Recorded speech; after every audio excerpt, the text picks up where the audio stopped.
ये कहानी है पहले प्यार के एहसास की। इस जिंदगी में हर किसी को कभी न कभी कोई ना कोई ज़रूर पसंद आया है।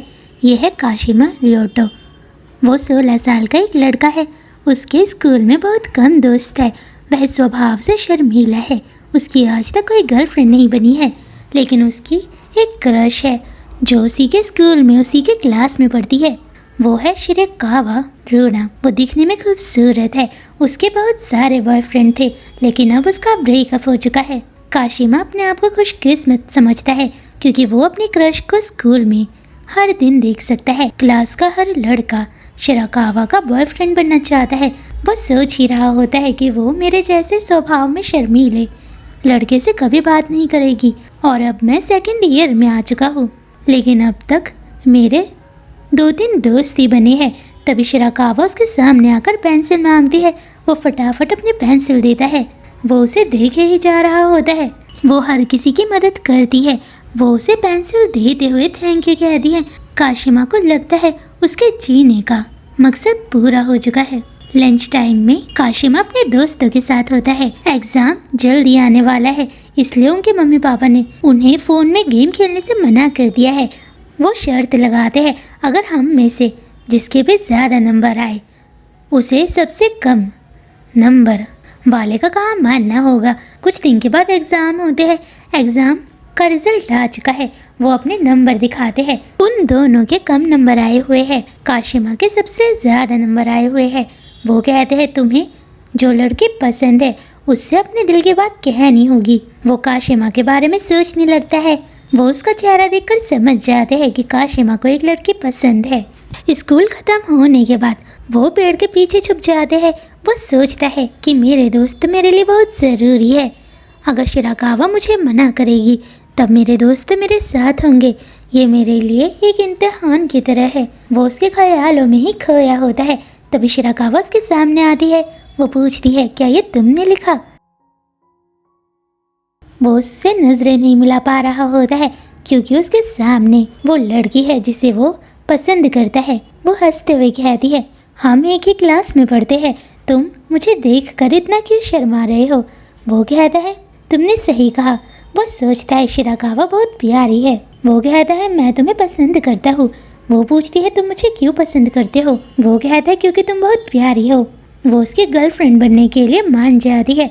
वो सोचता है, शायद मैं सपना देख रहा हूँ, या फिर शिरेकावा मुझे चिढ़ा रही है। वो उसे डेट पर चलने के लिए कहती है। काशिमा सोचता है, शायद मैं सपना देख रहा हूँ। वो मुस्कुराती है। वो अपने आप से कहता है, अगर ये सपना है तो मैं इस सपने से कभी जागना नहीं चाहता हूँ। वो दोनों बेहोश हो जाते हैं। वो दोनों साथ में घर जा रहे हैं। शिरेकावा कहती है, लंबे समय तक मेरा कोई बॉयफ्रेंड नहीं बन सकता है। वो पूछता है, क्यों? शिरेकावा कहती है, क्योंकि मैं बोर हो जाती हूँ, और वैसे भी मैं उस इंसान के साथ डेट करना चाहती हूँ जो मेरे प्रति वफादार हो। वो मेट्रो से घर जा रहे हैं। वो सोचता है, शायद शिरेकावा के बारे में जो अफवाह फैली हुई है वो सच है। उसका कोई भी लड़का 3-4 महीने तक ही बॉयफ्रेंड बन सकता है। उसका स्टेशन आ चुका है। वो कहती, मैं जा रही हूँ, क्या तुम मुझे घर तक छोड़ने नहीं आओगे? वो उसके घर चले जाता है। काशिमा अपने घर जाने लगता है। वो कहती है, मेरे मम्मी पापा काम पर गए हुए हैं और मेरी दादी हुला डांस की क्लास लेने के लिए गई है। वो सोचता है शिरेकावा के घर में कोई नहीं है, सिर्फ हम दोनों ही वहाँ होंगे। वो कहता है, क्या ये सही रहेगा? वो कहती है, तुम मेरे बॉयफ्रेंड हो। वो उसे अपने घर के अंदर लेकर आती है। वो उसे अपने कमरे में लेकर जाती है। वो बेचैन है। वो चाय बनाने के लिए कमरे से बाहर चली जाती है। वो उसके कमरे को देखता है जहाँ सिर्फ शिरेकावा का ही सामान होता है। वो उसके कपड़ों को देखकर सोचता है, मुझे इन चीज़ों को हाथ नहीं लगाना चाहिए, लेकिन मैं फिर भी उन्हें देखूंगा। वो उसे देखता ही रह जाता है। तभी शिरेकावा कमरे के अंदर आती है। वो नीचे गिर जाता है। वो कहती है, ये दिखने में कितना प्यारा है ना, और मैं इसे पहनकर तुम्हें दिखाती हूँ। लेकिन वो मन में कहता है, हमें किसी की भी चीज़ों को उसकी इजाज़त के बिना नहीं छूना चाहिए। वो उसे बेड पर बैठने का इशारा करती है। वो सोचता है, मैं अपनी क्लास की सबसे खूबसूरत लड़की के बेड पर बैठूंगा। कहीं ये सपना तो नहीं है? शिरेकावा कहती है, क्या तुम शावर लेना चाहते हो? वो सोचता है, आखिर ये कहना क्या चाहती है? वो अपनी टाई निकालती है, जिसके बाद वो अपनी शर्ट के बटन खोलने लगती है। काशिमा तो उसे देखता ही रह जाता है। वो सोचता है मुझे उसके साथ कुछ नहीं करना है। क्या वो मेरे साथ अकेले में समय बिताना चाहती है? वो उसे ऐसा करने से रोकता है। वो कहती है क्या तुम मेरे साथ अकेले में समय नहीं बिताना चाहोगे? काशिमा कहता है अभी तो हमारा रिलेशनशिप शुरू हुआ है, हम एक दूसरे के बारे में ज़्यादा नहीं जानते हैं। वो हैरान है। वो कहती है तुम मेरे बॉयफ्रेंड हो। काशिमा कहता है तुम्हें नहीं पता कि मैं किस तरीके का इंसान हूँ।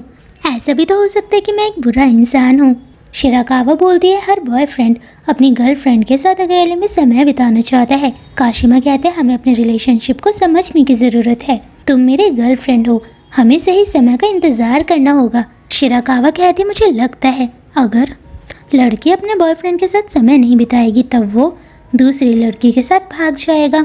उसे शिराकावा की बातें याद आती है। वो सोचता है शायद शिराकावा के बॉयफ्रेंड उसके शरीर को पाना चाहते थे, वो उससे प्यार नहीं करते थे। वो उससे फिर से पूछती है क्या तुम मेरे साथ अकेले में समय नहीं बिताना चाहते हो? वो मन में कहता है मैं चाहता हूँ, शायद मुझे मौका दोबारा ना मिले। अगर मैंने ऐसा कुछ किया तब वो मुझे अपने एक्स बॉयफ्रेंड की तरह समझेगी। वो कहता है हमें आज ऐसा कुछ नहीं करना चाहिए। जिसके बाद वो बाहर जाते हैं। वो सोचता है मुझे शिराकावा के साथ अकेले समय बिताने का मौका मिल जाए। वो कहती है तुम एक अच्छे लड़के हो, मुझे नहीं लगता कि कोई लड़का तुम्हारी तरह होगा। वो उसे बताता है कि आज तक मेरी भी कोई गर्लफ्रेंड नहीं बनी, तुम मेरी पहली गर्लफ्रेंड हो। वो कहती है क्या तुम सच में मेरे साथ अकेले समय बिताना चाहते हो? और अगर हाँ तब तुम मुझे बताना। काशिमा की सिर्फ एक ही इच्छा है, वो चाहता है शिराकावा भी उसे पसंद करे। काशिमा घर आ चुका है। वो कहता है काश मुझे शिराकावा के साथ अकेले समय बिताने का मौका